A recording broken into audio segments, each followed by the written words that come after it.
여러분 사랑합니다. 사랑합니다. 사랑합니다. 자, 지금 우리는 전도 대행진을 진행하고 있습니다. 전도가 무엇이겠습니까? 오늘 본문에 의하면 방주를 짓고 방주를 들어가게 하는 일입니다.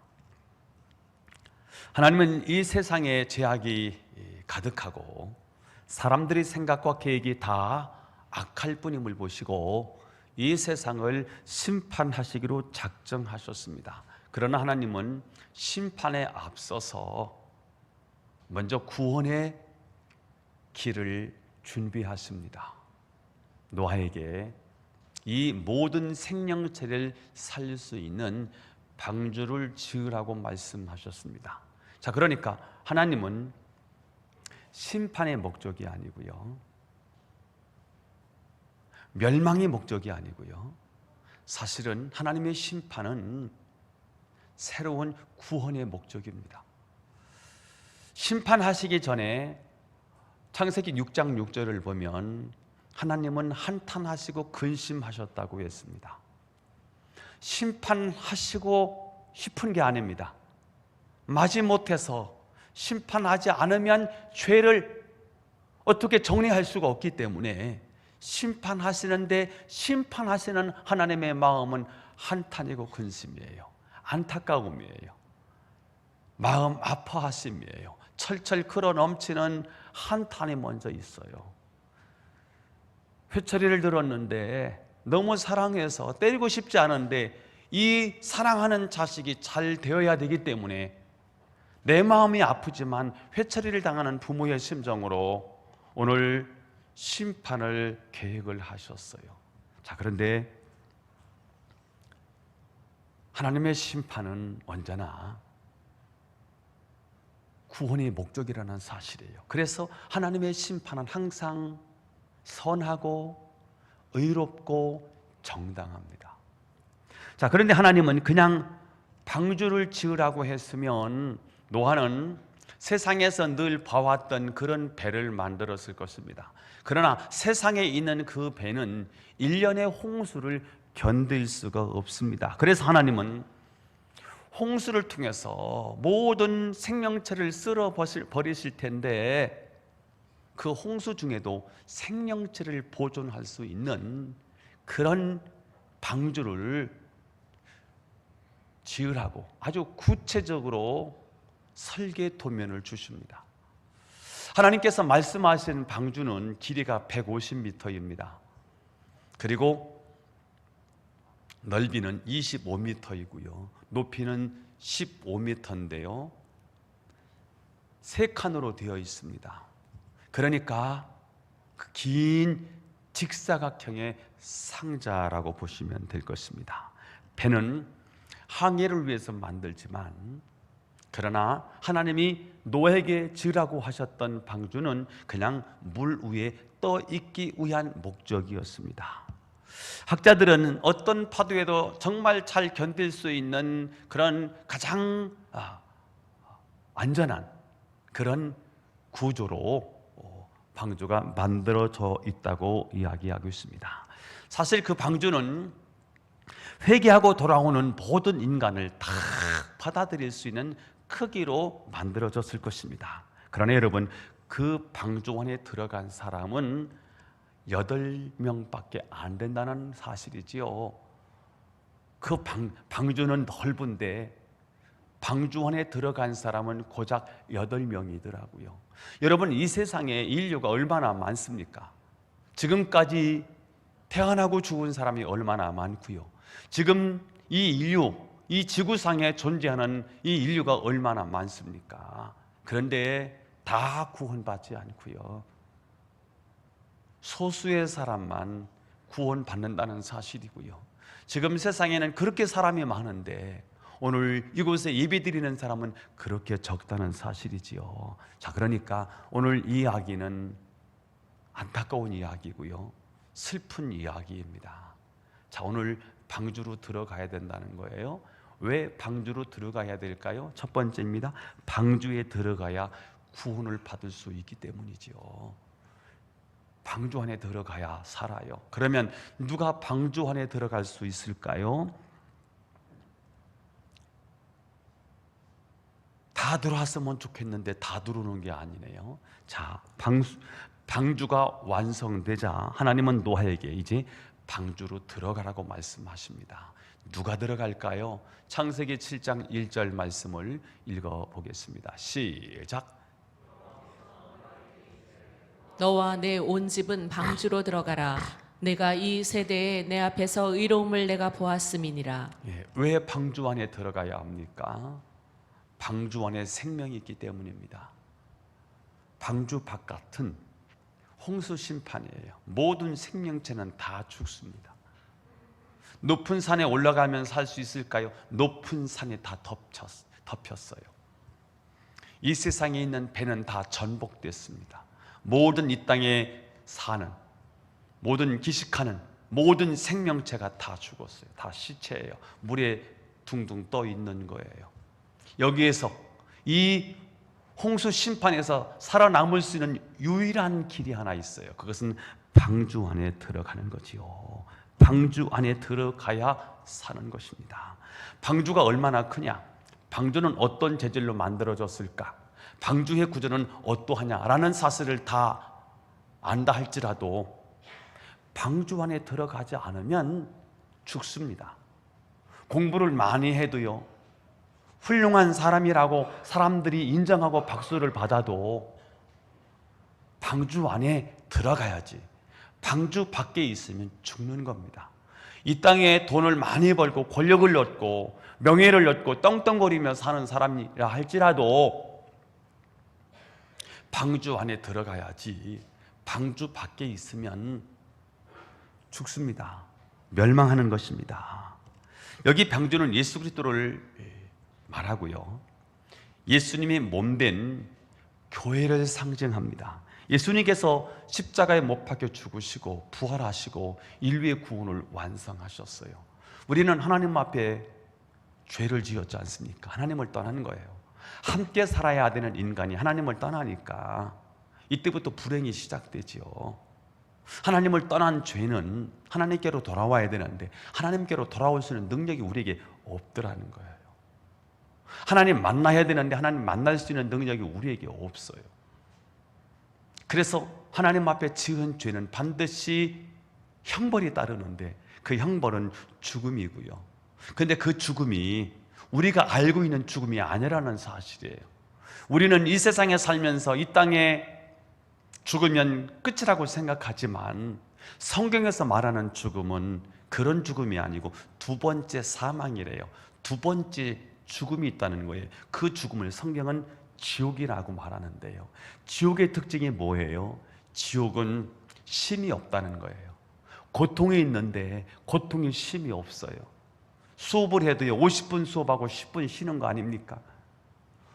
우리가 무슨 일을 해도요, 즐거워서 했다가도요, 쉼이 없으면 그게 지치는 거거든요. 그런데 천국의 특징은요, 쉼이 없어요. 고통은 있는데 고통이 쉬질 않아요. 불이 타오르는데 그 타오르는 불이 꺼지지를 않아요. 거기서 죽을 수 있으면 좋겠는데 죽음도 없는 거예요. 거기서 영원한 고통, 영원한 형벌을 받는 것, 이것이 하나님을 떠난 인간의 운명이잖아요. 하나님을 떠난 모든 인생은 다 죽어야 되는 거지요. 자, 그런데 예수님이 십자가에서 우리 인류의 모든 죄덩어리를 짊어지시고 저 골고다에 올라가셔서 당신이 죽으면서 우리의 죽음의 문제를 처리하신 거예요. 우리가 하나님의 심판을 받아야 되는데 하나님이 거기서 예수 그리스도를 심판하신 거예요. 우리가 하나님의 저주를 받아야 되는데 하나님이 예수 그리스도를 십자가에서 저주를 내리신 거예요. 그분이 죽고 우리가 사는 거지요. 그래서 예수님은 십자가에 못 박혀 죽으시고 마지막에 다 이루었다라고 말씀하세요. 구원을 완성을 하셨다는 거예요. 예수님이 이루신 구원은 모자라지 않아요. 예수님의 구원이 결핍해서 마리아가 더 필요한 게 아니에요.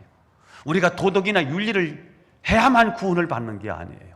예수님의 구원은 우리의 구원의 필요 충분 조건인 거예요. 완벽한 구원을 이루신 거예요. 그분이 우리에게 뭐라고 말씀하십니까? 세상을 이처럼 사랑하사 독생자를 주셨으니 이는 저를 믿는 자마다 십자가에 못 박혀 피 흘려 죽으시고 구원을 완성하신 예수님을 믿는 자마다 멸망하지 않아요. 멸망할 수밖에 없는데 멸망하지 않고 영생을 얻게 하려 하십니다. 다시 말하면 구원의 길이 활짝 열려져 있다는 거예요. 예수님이 십자가에 못 박혀 죽으시고 구원을 완성하신 후로 이 사실을 믿는 모든 사람에게는 구원의 기회가 열려져 있다는 것입니다. 자, 그런데 여러분, 왜 사람들이 이 사실을 믿지 못할까요? 십자가의 도가 멸망하는 자들에게는 미련한 짓이기 때문에 그렇습니다. 세상의 방식은요, 세상의 논리에 의하면은요, 십자가는 정말 미련한 짓입니다. 왜 힘이 있는데 힘을 사용하지 않아요? 능력이 있는데 왜 그 능력을 사용하지 않고? 예수님이 말씀만으로도 노도와 광풍을 잔잔케 하신 능력이 있었지 않습니까? 예수님이 명령 한마디에 귀신이 떠나가는 일들이 일어났지 않습니까? 그런 능력으로 인간을 구원해야지 왜 당신의 죽음으로, 당신의 희생으로 인류를 구원하느냐는 거예요. 이것은 세상의 방식이 아닌 거예요.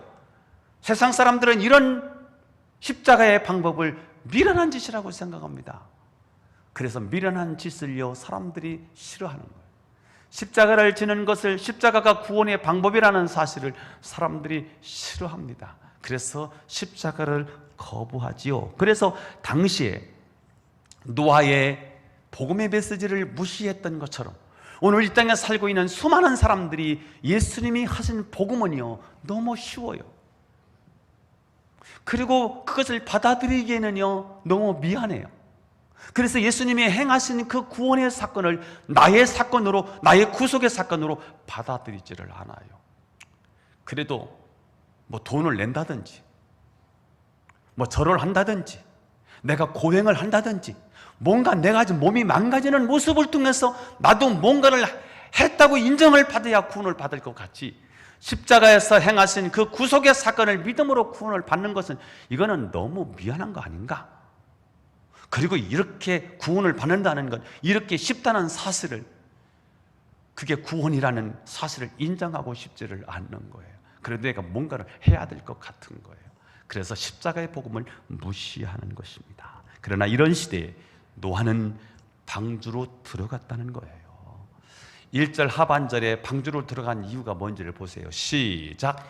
내가 이 세대에 내 앞에서 의로움을 내가 보았음이니라. 하나님이 인정하신 의가 뭐예요? 내 앞에서 의로움을 하나님이 보셨대요. 하나님이 보신 의가 뭐예요? 하나님이 심판하신다. 그런데 구원하실 거야. 하나님은 죄악을 심판하셔. 심판이 다가오고 있어.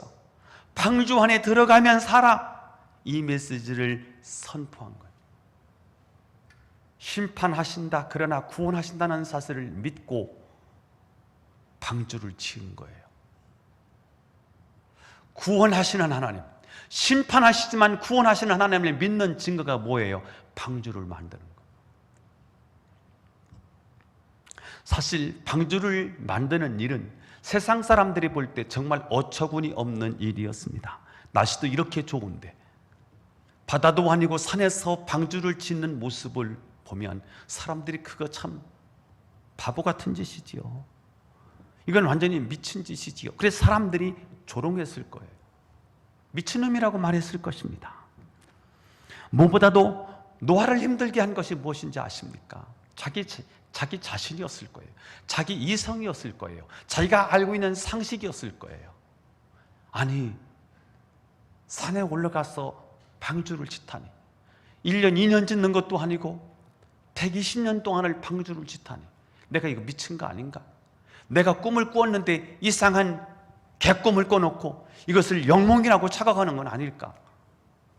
내가 뭔가 지금 신앙에 문제가 있는 건 아닐까? 너무 신앙생활을 내가 광적으로 하는 건 아닐까? 여러 가지 의심과 갈등이 그에게 있었을 것입니다. 그러나 그는 그 수많은 숱한 조롱과 세상 유혹 속에도 하나님이 명하시는 것을 다 준행했다는 거예요. 그래서 그는 주의 순결한 신부가 된 거지요. 조롱하는 소리와 세상 유혹 속에도 주의 순결한 신부가 되리라. 내 생명 주님께 드리리. 조롱하는 소리와 세상 유혹 속에도 주의 순결한 신부가 된 거예요. 믿음으로 그렇게 된 거예요. 여러분, 상식적이고 합리적인 일을 하는 일은 그리 어렵지 않습니다. 그러나 한 번도 듣도 보지 못한 그런 이상한 배를 만들라고 하는 그 명령에 순종하는 것은 결코 쉬운 일이 아닙니다. 노아는 방주를 만들고 많은 조롱을 받았을 것입니다. 지금도 예수를 믿는다고 얼마나 많은 사람들이 우리를 조롱하고 비아냥거리는지를 모릅니다. 야, 너 아직도 예수 믿니? 이 과학의 시대, 물질 만능의 시대에 아직도 너 교회 다니니? 예수가 밥 먹여주니? 이 코로나 시대에 무슨 예배냐? 예배 드리면 코로나 안 걸리냐? 다른 사람들은 이 시간에 다 돈 벌러 가고 쉬고 취미 활동하고 산으로 등산 가고 바다로 낚시 가고 들로 소풍을 가고 골프 치러 가고 사람 만나러 가고 여가 활동을 하는데, 아니 일주일에 하루 그거 쉬어야 되는데 그날 주일날 그 시간 다 바치면 너는 어떻게 사니? 예수 믿는 것이 마치 조롱받아야 될 일처럼 사람들이 우리를 향해서 비아냥거립니다. 자, 그럼에도 불구하고 노아는 말씀대로 방주를 지었다는 것이고요, 방주 안에 들어갔고요, 자기만 들어가지 않고 생명체도 다 방주 안에 집어넣으면서 자기도 구원받고 자기 가족도 구원받고 모든 생명체를 구원하는 사람이 됐다는 거지요. 우리가 알듯이 배는 노가 있어야 되고요, 돛도 있어야 되고요, 방향키도 있어야 되고요, 움직이는 어떤 동력이 필요하지 않겠습니까? 그러나 하나님이 만들라고 했던 이 방주는요, 그런 것이 하나도 없습니다. 아니, 그런 게 필요하지 않았어요. 다만 물에 떠 있는 건조물에 지나지 않아요. 볼품도 없어요. 네모 반듯하고요. 보면 긴 상자인데 그거 무슨 볼품이 있었겠습니까? 그런데 여러분, 중요한 사실이 있어요. 볼품이 없는데 네모만한 그냥 상자에 지나지 않는데 떠있는, 무릎 위에 떠있는 구조물에 지나지 않지만 이 안에 들어가야만 산다는 거예요. 교회가 그런 거예요. 사람들이 손가락질을 하고요, 삿대질을 하고요, 교회를 향해서 조롱을 한다 할지라도요, 구원받을 수 있는 유일한 하나님의 기관은 교회라는 사실이에요. 아멘. 사실 방주는 굉장히 답답합니다. 거기 짐승이 들어가 있지 않습니까? 짐승 소리요. 냄새는 얼마나 고약했을까요? 답답하고 굉장히 어두웠을 거예요. 창문 위에만 놨으니까요. 하늘에서 내려지는 이 태양을 보는 게 아니에요. 옆에 한 끏이 내렸으니까요. 그러면서 창문을 냈으니까요. 굉장히 답답했을 거예요. 냄새도 고약했을 거예요. 1년을 거기서 사는데요, 굉장히 좀 버거웠을 것입니다. 자, 그런데도 불구하고 여러분, 가장 안전한 곳이 방주였다는 사실이에요. 그 원에 들어가야만 산다는 사실이지요. 노아의 방주는 가장 안전한 이유는요, 사람이 운행하는 게 아니었어요. 직접 하나님이 운행하시는 방주였기 때문이지요. 그래서 방주 안에 있는 8식구, 그들은 하나님을 바라보면서 사는 거예요. 거기서 그들은 하나님만을 의지하면서 사는 거예요. 1년 동안 무엇하면서 지냈을까요? 예배드리면서 살았어요. 그래서 7쌍씩, 정결한 짐승은 7쌍씩은 놓으래요. 왜 그랬을까? 예배드리면서 살아야 되니까 그렇게 했겠지요. 예배는 하나님과의 교제의 시간이고요, 예배는 하나님을 만나는 시간이기 때문에 그렇지요. 우리가 사는 이 땅에 조금 불편해도요, 이 땅에 우리가 사는 삶의 방식은 하나님을 바라보면서, 하나님을 의지하면서, 하나님께 기도하면서, 하나님과 교제하면서, 하나님을 예비하면서, 하나님을 찬양하면서, 하나님을 높여드리면서 사는 거지요. 아멘.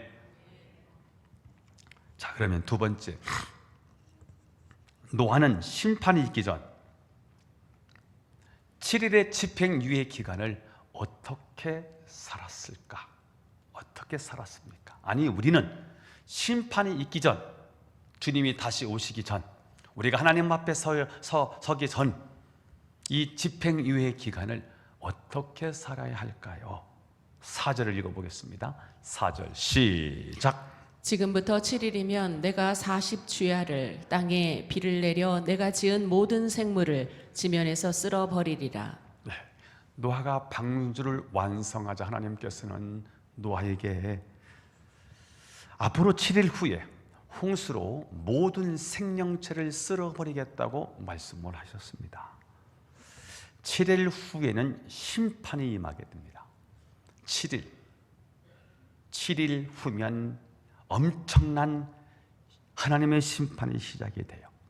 7일 동안에 심판이 유예된 거예요. 당장 심판하셔야 돼요. 방주를 짓자마자 심판이 시작돼야 되는데요. 하나님이 유예 기간을 주시네요. 집행을 유예한 거예요. 1년 징역, 2년 집행유예, 1년 감옥을 살아야 돼요. 1년 동안 교도소에 들어가야 되는 거예요. 그런데 집행유예를 2년을 주어요. 형을 집행을 하지 않는 거예요. 기간을 주는 거예요. 그 안에 사고를 안 치면 심판받지 않는 거예요. 우리는 집행유예 기간을 살고 있어요. 우리는 하나님 앞에 언젠가는 서야 돼요. 가까운 분도 계세요. 우리는 시한부 인생을 살고 있는 거예요. 또한 방주를 짓고 7일의 집행유예 기간이 있었지만 우리는 어쩌면 10년이든지 20년이든지 집행유예 기간이 있는 거죠. 그러면 이 집행유예 기간, 이 기간에 노아는 무엇을 했을까요? 아니, 우리는 무엇을 하고 살아야 될까요? 두 가지 말씀을 드리려고 해요. 첫째입니다. 노아는 생명체를 방주 안으로 들어오게 해야 하고요. 우리는요, 영혼 구원에 총력을 기울여야 합니다. 이렇게 7일 동안 노아의 식구와 모든 짐승들이 방주 안에 다 들어왔습니다. 6절 9절에 나와요. 읽어보겠습니다. 시작. 홍수가 땅에 있을 때에 노아가 600세라. 노아는 아들들과 아내와 며느리들과 함께 홍수를 피하여 방주에 들어갔고 정결한 짐승과 부정한 짐승과 새와 땅에 기는 모든 것은 하나님이 노아에게 명하신 대로 암수 둘씩 노아에게 나와 방주로 들어갔으며. 이렇게 7일 동안 하나님 말씀대로 모든 생명체들을 다 방주 안으로 들어오게 했습니다. 그러자 홍수가 시작됐어요. 10절이에요. 시작. 7일 후에 홍수가 땅에 덮이니.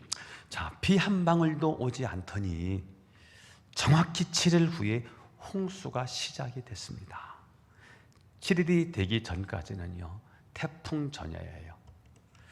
태풍 전날 밤에 태풍의 조짐이 전혀 없습니다. 오히려 고요함과 정막만 있습니다. 노아가 방주를 짓고 7일 동안 아무 일도 없는 거예요.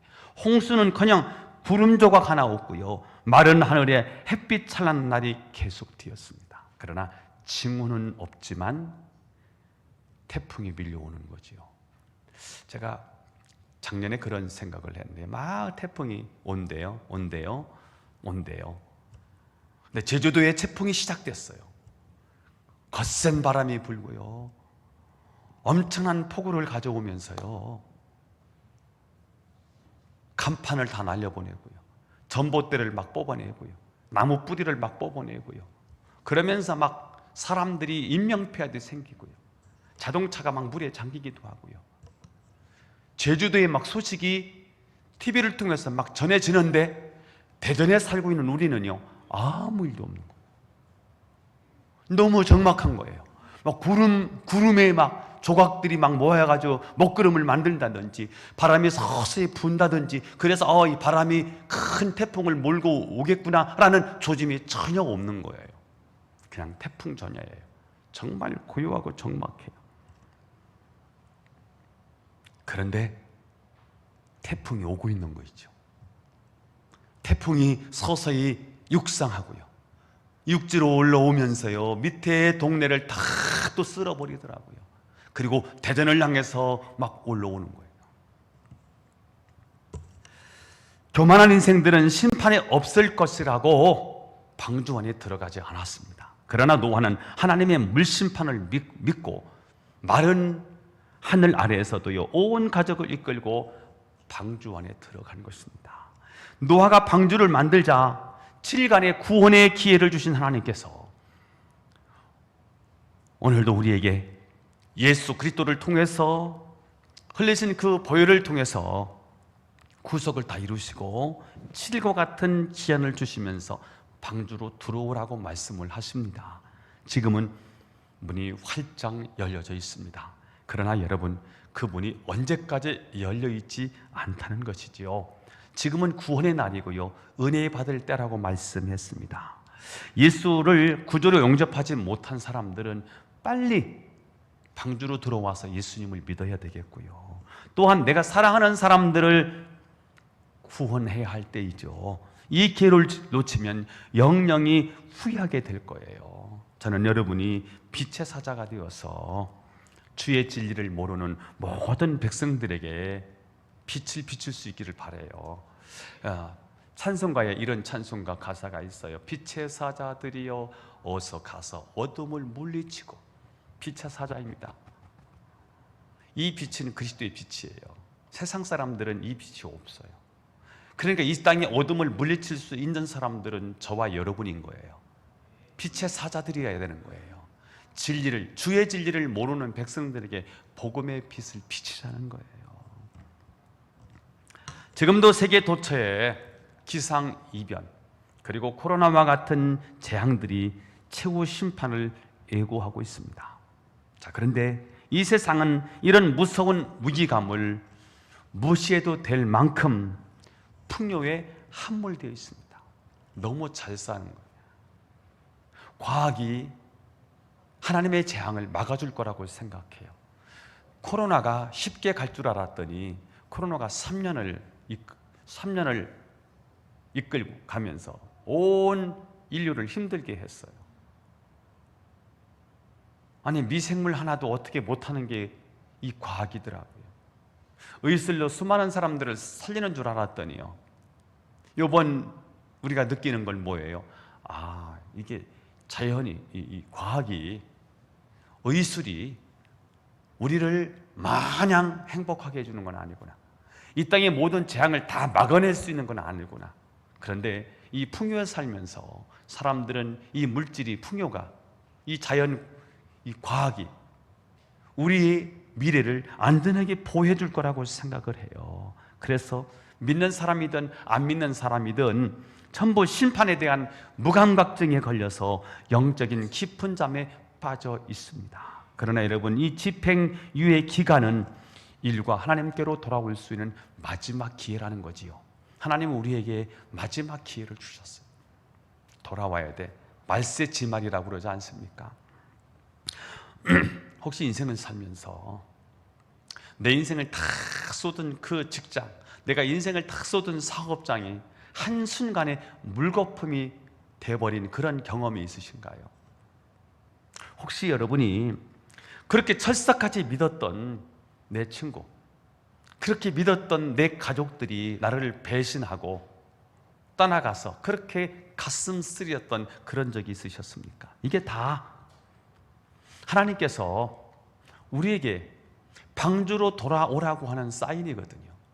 하나님께로 돌아오라고 하는 하나님의 사인인데 이걸 무시하는 경우가 많죠. 사랑의 하나님은 우리에게 은혜의 문을 활짝 열어주시기도 하시지만 공의로우신 하나님, 정의로우신 하나님은 언젠가 그 문을 닫으세요. 그리고 그 문을 닫으면 다시 돌아올 수가 없더라고요. 그 문을 하나님이 한번 닫잖아요. 그러면 그 문을 열 사람이 없어요. 6.25가 터지고 남한에 살던 분들이 돈을 벌려고 저 북한에 갔거든요. 북쪽으로 간 거예요. 뭐 있을 거라고 생각하고 갔거든요. 근데 휴전선이 쳐질 줄 누가 알았겠어요? 갔다가 빨리 돌아와야 되는데 누군가를 만나려고 북쪽에 갔어요. 돈을 벌려고 갈 수 있어요. 무슨 일이 있어서, 급한 일이 있어서 갔어요. 갔으면 빨리 돌아와야 되는데 지체해서 그만 돌아오지를 못했더니 휴전선이 쳐져버렸네요.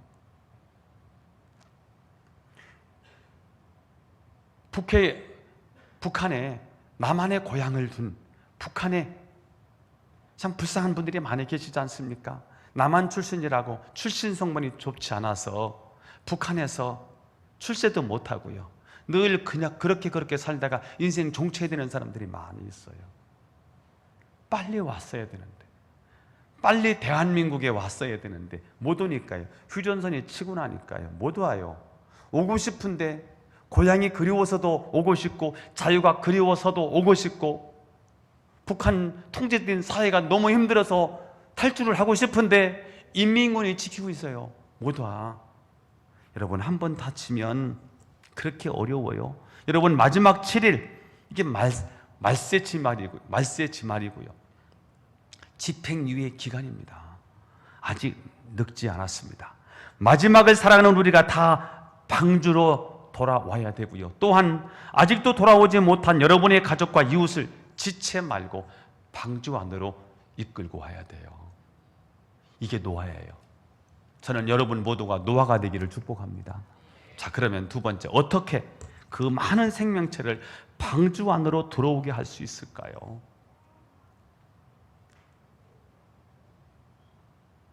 하나님이 하시도록 하는 거예요. 누가 하시도록? 크게 좀 해봐요. 오늘 왜 이렇게 막 그냥 힘들까? 여기도 성성 다 비어 있고 3층에 있는 분들은 이제 될 수 있으면 좀 자리를 다 채웠으면 좋겠네요.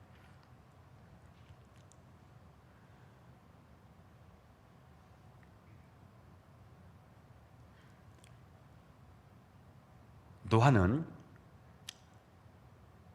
7일 동안 자기도 방주 안에 들어와야지만 살고요. 그리고 다른 사람들을 방주 안으로 들고 와야 돼요. 열심히 7일 동안 방주 안으로 들어보내는 일에 최선을 다했어요. 그런데 노아는요, 이 엄청난 미션을 감당하기에는요 너무 작아요. 너무 힘이 없어요.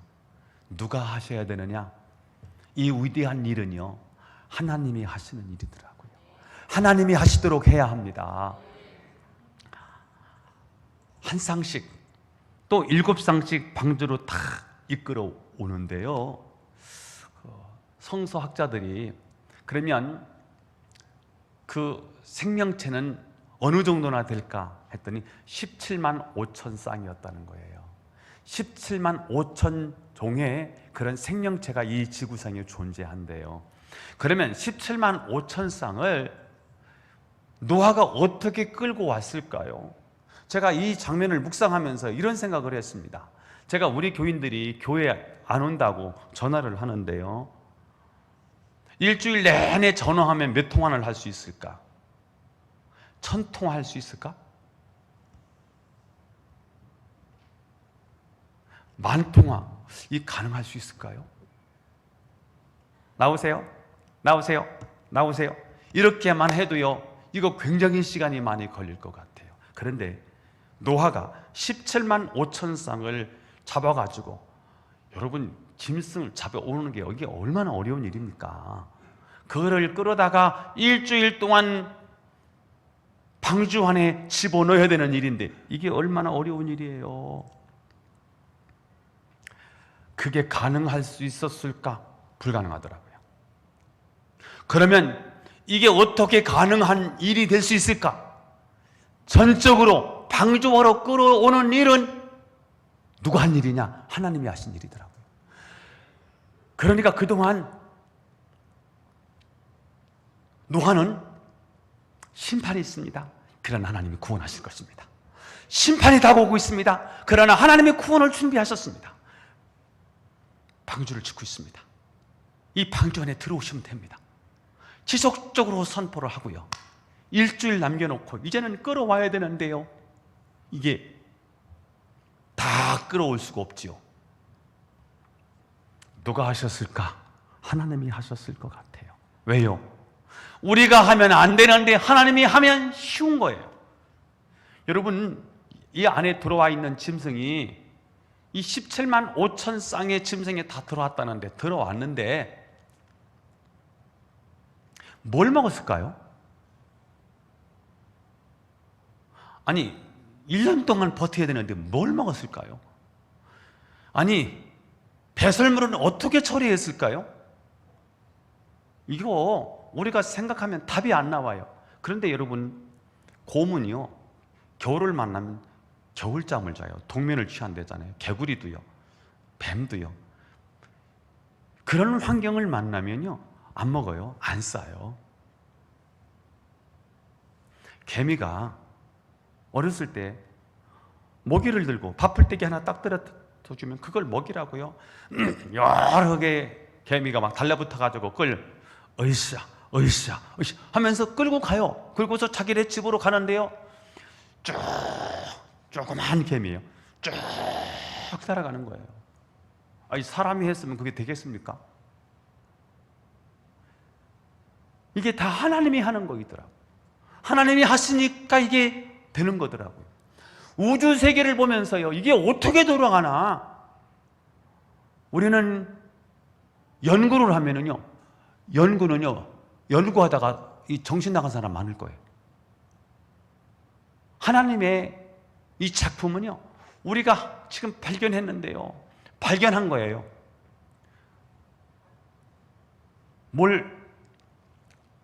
노벨 평화상, 노벨 물리학상, 노벨 무슨 상 타는 거예요. 이미 있는 거 찾아낸 거예요. 하나님이 만드신 거지 않습니까? 그러니까 하나님이 하시면 일이 쉬워. 우리가 하면 못하는 일이죠.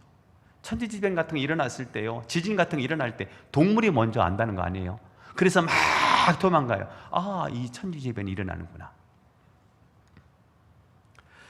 여기 동물들은 하나님의 지시를 받아서 짝을 지어서 방주로 들어온 거예요. 만일 노아가 동물을 잡아 방주로 넣겠다고 했다면 이건 불가능한 일이었을 것입니다.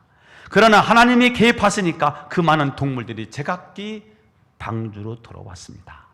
여러분, 우리가 자녀를 낳아서 자녀를 키우는데, 자녀를 키우는 게 만만치 않아요.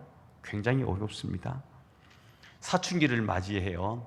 사춘기를 잘 지내야 되는데 사춘기에 잘못 지내고요, 통제가 안 돼가지고 어려움 당하는 애들 많잖아요.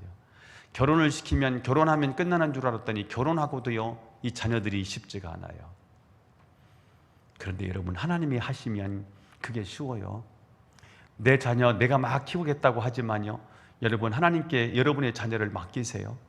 그분이 여러분의 자녀를 책임져 주실 거예요. 아멘 하는 사람만 그렇게 하든지. 자, 전도도 마찬가지입니다. 하나님이 하면 쉬워요. 그래서 내 증인이 되리라 이렇게 말씀하셨어요. 되라고 말씀하셨으면 우리가 굉장히 스트레스가 됐을 거예요. 그런데 증인이 되리라, 증인이 된다는 거예요. 어부가 되리라, 어부가 되라고 말씀하지 않고요, 어부가 되리라, 사람을 낚는 어부가 되리라 이렇게 말씀을 하셨어요. 그러니까 전도는 누가 하셔야 된다는 겁니까? 하나님이 하셔야 된다는 거죠. 하나님이 하시도록 어떻게 하면 좋을까요? 마태복음 찾아보겠습니다. 18장 19절 20절 시작. 진실로 다시 너희에게 이르노니 너희 중에 두 사람이 땅에서 합심하여 무엇이든지 구하면 하늘에 계신 내 아버지께서 그들을 위하여 이루게 하시리라. 자, 두세 사람이 내 이름으로 모인 곳에는 나도 그들 중에 있느니라. 네.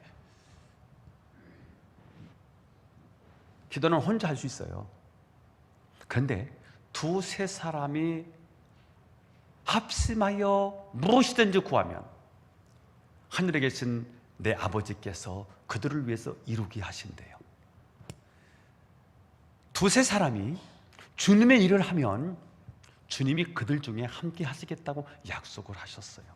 이게 하나님의 일을 하는 방법이죠. 그러면 우리가 정말 가장 먼저 해야 될 일이 뭘까요? 기도하는 일이겠지요. 영혼을 사랑하는 마음으로 전도 대상자를 작성해 놓고 그를 위해서 기도하는 거예요. 그러면 성령님께서 일하신다는 거예요. 그러니까 우리가 해야 될 일이 뭐냐 하면 내가 사랑하는 이웃들, 가족들, 친지들 이름을 적어놓고 기도부터 시작하는 거예요. 그럼 기도하면 성령께서 역사하신다는 거예요. 전도는 누가 하신다는 거예요? 우리를 통해서 하나님이 하신다는 거예요.